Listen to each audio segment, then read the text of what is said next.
اور اسے سنا جاتا ہے تو اسی کی طرف کو دل کھنچنے لگتے ہیں، اور لوگ اس سے متاثر ہوتے چلے جاتے ہیں اور محمد کے گرویدہ ہوتے چلے جاتے ہیں۔ بریلی سے بھی اس موضوع پہ آواز اٹھی، اپنے پیر و مرشد پیر پیراں میر میراں حضور مفتی اعظم ہند علیہ الرحمت و رضوان نے اس کو اس انداز میں ارشاد فرمایا کہ جن کے دعوے تھے ہم ہی ہیں اہل زباں، جن کے دعوے تھے ہم ہی ہیں اہل زباں، سن کے قرآن زبانیں دبا کر چلے۔ جب انہوں نے سنا تو انہیں حسد پیدا ہوا، تکلیف ہوئی، بے چینی بڑھی، اور انہوں نے ایک مجلس شورا کا انعقاد کیا، اپنے یہاں کے دانشوروں کو اکٹھا کیا، اور اکٹھا کر کے یہ طے کیا کہ جو قرآن پڑھے اسے مارو، اگر وہ ہاتھوں سے نہ مانے تو پتھر سے مارو، پھر بھی نہ مانے تو کوڑے برساؤ، پھر بھی نہ مانے تو انہیں آگ کے انگاروں پہ لٹا دو، پھر بھی نہ مانے تو ان کے سینوں پر پتھر کی بھاری سلائیں رکھ دو، پھر بھی نہ مانے تو انہیں نیزے اور بھالوں سے گود ڈالو۔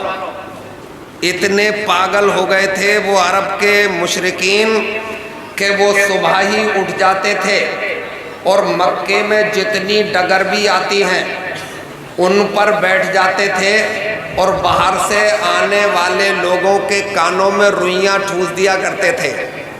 وجہ یہ تھی کہ کوئی قرآن نہ سن سکے۔ مگر میرے بھائیوں، آپ حیرت میں پڑ جائیں گے کہ وہ پگلے مما پتھر مارتے رہ گئے، کوڑے برساتے رہ گئے، آگ کے انگاروں پہ لٹاتے رہ گئے، نیزے اور بھالے چلاتے رہ گئے، کانوں میں روئیاں ٹھونستے رہ گئے، اور قرآن مکے کی گلیوں سے نکل گیا، مدینے پہنچ گیا، اور مدینے سے نکلا تو دنیا کے کونے کونے تک پہنچ گیا، وہ قرآن کو روک نہیں سکے۔ میرے اسلامی بھائیوں، یہی قرآن آپ کے جلا لاڑ پور تک آ گیا، آپ حیرت میں پڑ جائیں گے۔ یہی قرآن امریکہ کی لائبریریوں میں پہنچ گیا، یہی قرآن لندن و فرانس و جرمنی میں پہنچ گیا، یہی قرآن چائنا میں پہنچ گیا۔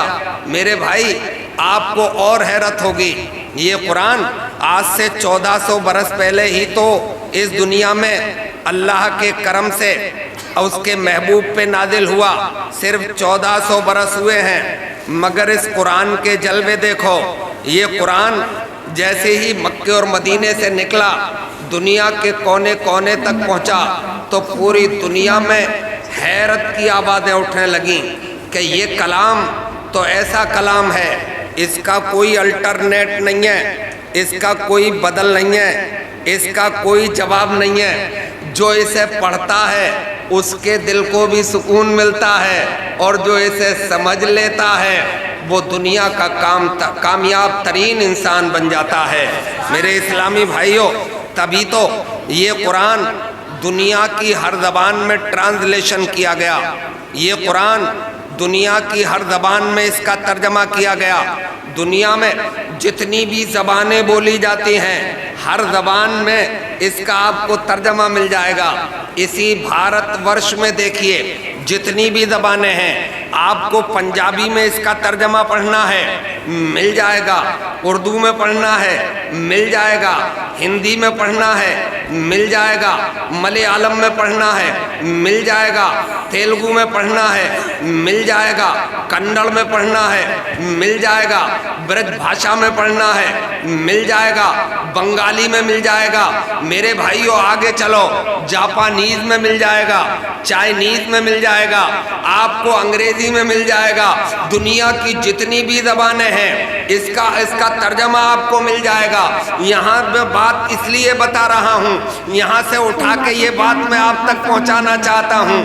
اس کا مطلب یہ ہے کہ دنیا کی ہر زبان کی ضرورت ہے قرآن، دنیا کے ہر ملک کی ضرورت ہے قرآن، دنیا کی ہر قوم کی ضرورت ہے قرآن، دنیا کی ہر یونیورسٹی کی ضرورت ہے قرآن، دنیا کے ہر سماج کی ضرورت ہے قرآن۔ اسی لیے قرآن کو تعلیم کو عام کرنے کے لیے آپ کے جلا لاڑ پور میں بھی ایک ادارہ قائم کر لیا ہے.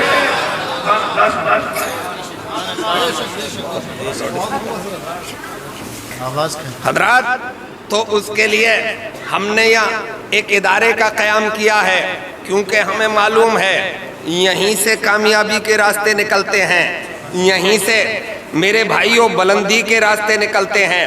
میں نے ایک دن بہت زمانے پہلے ایک شعر کہا تھا کہ 7 ساگر پار کی تعلیم نے اندھا کیا, 7 ساگر پار کی تعلیم نے اندھا کیا, روشنی گر چاہیے قرآن سکھانا چاہیے.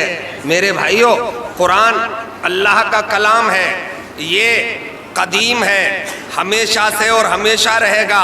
اس پہ انکش تو لگانے کی کوشش کی گئی مگر انکش لگا نہیں سکے, اسے ڈاؤن کرنے کی کوشش کی گئی مگر اسے ڈاؤن کر نہیں سکے. حالانکہ اس کے علاوہ بھی اور آسمانی کتابیں نازل ہوئی ہیں میرے بھائی, مشہور کتابیں ہیں, انجیل ہے, توریت ہے, زبور ہے, یہ بھی اللہ کا کلام ہے. توجہ, خاص بات بتانے جا رہا ہوں, آپ چونکیں گے, آپ اچھلیں گے اگر آپ غور سے سنیں گے. علماء کی بھی توجہ چاہوں گا, تھوڑی دیر ذرا خاموش رہ کر میری بات کو سن لیں. دیکھو زبور بھی اللہ کا کلام ہے جو حضرت داؤد علیہ السلام پر نازل کی گئی تھی. توریت بھی اللہ کا کلام, وہ حضرت موسیٰ علیہ السلام پر نازل کی گئی, اور انجیل حضرت عیسیٰ علیہ السلام پر نازل کی گئی. یہ سب اللہ کا کلام ہے مگر 100 سال کے اندر اندر زبور کو بھی بدل دیا گیا, توریت کو بھی بدل دیا گیا, انجیل کو بھی بدل دیا گیا, اس کا تو نام بھی بدل کے بائبل رکھ لیا گیا. مگر اسے 1400 برس ہو گئے, ایک نقطہ بھی ادھر سے ادھر نہیں ہوا ہے, زیر اور زبر بھی میرے بھائی ادھر سے ادھر نہیں ہوا ہے. اور چیلنج کرتا ہوں, چاہے کتنی ہی کوشش کیوں نہ کر لیں, قرآن کا ایک حرف بھی بدلا نہیں جا سکتا. اس کی وجہ کیا ہے؟ میں تو اتنا جانتا ہوں کہ قرآن ہی میں رب قدیر نے ارشاد فرمایا, ہم نے اسے نازل کیا ہے مگر ہم ہی اس کی حفاظت بھی کریں گے. مگر یہ بات کرسچن تو نہیں مانے گا, یہ بات یہودی تو نہیں مانے گا, یہ بات بودھسٹ تو نہیں مانیں گے, یہ بات مجوسی تو نہیں مانیں گے. ہاں میرے بھائی, میں آپ کو یہ بات کہہ کے منوانا چاہتا ہوں کہ اپنے نہیں بیگانے بھی مانیں گے, اس لیے کہ حق ہوتا ہی وہ ہے جو باطل کے سینے پہ بیٹھ کے ارد کی دال دلنے کا کام کرتا ہے. میرے بھائیوں, ایک انگریز نے لکھا ہے کہ بھئی اسے بدلنے کی کوشش مت کرو, اپنا وقت خراب مت کرو, یہ قرآن بدلا نہیں جا سکتا. تو کسی نے پوچھ لیا وجہ, بولے اس میں اللہ نے کوڈ ڈالا ہوا ہے, کوڈ جو اسپیشل کوڈ ہے. میرے بھائی جیسے موبائل میں کوڈ ڈال لیتے ہیں نا کہ ہم جانیں گے تبھی کھلے گا, ادروائز نہیں کھلے گا, ہمارا انگوٹھا لگے گا تو کھلے گا, ہماری آئیز کی روشنی اس کے پاس پہنچے گی تو کھلے گا. ایسے ہی قرآن میں بھی اللہ نے کوڈ رکھا ہوا ہے. وہ کوڈ کیا ہے وہ میں بتانا چاہتا ہوں آپ کو. وہ کوڈ ہے 19 یعنی 19 یعنی 19 کوڈ اللہ نے اپنے اس کلام میں رکھا ہے. میرے بھائیوں, اس میں بھی ایک راز ہے کہ آیا 19 ہی کیوں رکھا, 20 کیوں نہیں رکھا, 21 کیوں نہیں رکھا, یا ادروائز اور کوئی کیوں نہیں رکھا. اس میں راز یہ ہے کہ میرے بھائیوں, اللہ تبارک و تعالیٰ نے گنتی کی شروعات لے لی. گنتی شروع کہاں سے ہوتی ہے؟ ایک سے ہی تو شروع ہوتی ہے, اور ختم کہاں ہوتی ہے؟ گنتی ختم ہوتی ہے 9 پہ جا کے. بھئی اس کے آگے تو پھر 0 سے کام چلایا جاتا ہے, اگر 0 نہیں ہوتا تو پھر گنتی آگے نہیں بڑھتی. یہی تو ہے میرے بھائی. تھوڑا گردن ہلاؤ اور سمجھنے کی کوشش کرو, گردن ہلنے سے اچھا یاد ہوتا ہے. تبھی تو وہ حفاظ لوگ مدرسے میں بیٹھ کے ہلتے ہی رہتے ہیں, اتنا پڑھتا نہیں ہے جتنا ہلتا ہے. تو تھوڑا تم بھی ہلو, تھوڑا تم بھی جوش میں آؤ. میں آپ کو اسپیشل بات بتا رہا ہوں. اب یہ 19 کوٹ رکھ دیا گیا, گنتی کی شروعات لے لی گئی, گنتی کا آخر لے لیا گیا, اور قرآن کا کوڈ بنا دیا گیا. مطلب کیا ہے؟ اب آپ قرآن کی کوئی صبح کو سورت لے لینا, سب سے چھوٹی سورت پہ پریکٹیکل کر کے دیکھ لینا. تو کہ صحیح بات ہے, 14 سال پہلے ہی قرآن نازل ہو چکے تھے اور اس کو کوئی نہیں جھٹلا سکتا ہے. اور قرآن ہر بھاشا میں ہے,